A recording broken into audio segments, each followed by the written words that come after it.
पीछे एक शेर ने हमला कर दिया और शेर के डर की वजह से गाय बहुत तेजी से भागने लगी और शेर लगातार उसका पीछा करता रहा।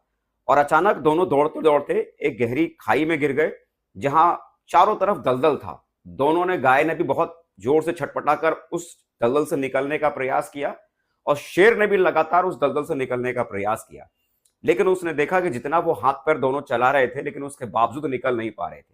कुछ देर तक हाथ पैर चलाने के बाद गाय और शेर को, ये दोनों को समझ में आ गया कि अब यहां से हम हिल नहीं सकते हैं। तो कुछ देर के बाद, हाथ पैर चलाने के बाद दोनों शांत हो गए और गाय ने भी समझ लिया कि अब शेर मुझ तक पहुंच नहीं सकता, मुझे खा नहीं सकता, मुझ पर हमला नहीं कर सकता। तो कुछ देर के बाद जब माहौल जब शांत हुआ, जब उनको समझ में आ गया कि इस दलदल से निकल दोनों में से कोई भी नहीं सकता, शेर हमला भी नहीं कर सकता, ये गाय को जब समझ में आया, तो गाय ने बड़े प्यार से शेर से पूछा कि शेर भाई, आपका कोई मालिक, कोई गुरु है?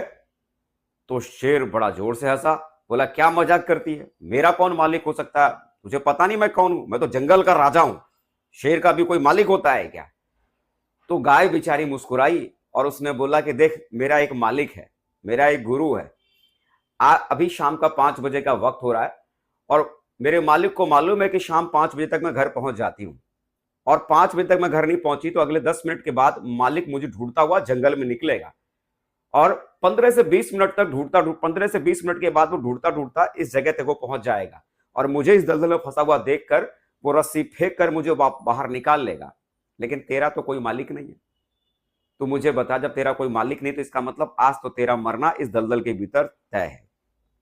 तो दोस्तों, हमको भी कई बार ऐसा लगता है ना कि हम तो जंगल के शेर हैं, हमें किसी भी मेंटोर की जरूरत नहीं है, हमें किसी भी कोच की जरूरत नहीं है, हमारा कोई मालिक नहीं होना चाहिए। तो मेरे यार, शेर को भी अगर जिंदा रहना है तो उसे भी एक मेंटोर की जरूरत है, उसे भी एक कोच की जरूरत है, उसके लिए भी एक मालिक का होना जरूरी है। डायरेक्ट सेलिंग बिजनेस में अगर आप बहुत बड़ा काम करना चाहते हैं तो यकीन मानिए, अगर एक मेंटोर अगर आपके साथ में है, एक कोच, एक गुरु अगर आपके साथ में है और लगातार उनकी गाइडलाइन में अगर आप आगे बढ़ रहे हैं, तो जब जब आप मुसीबत में फंसेंगे, वो हर बार उस मुसीबत से आपको बाहर निकाल लेगा और आपको सही सलामत आपको आपकी मंजिल तक जरूर पहुंचाएगा।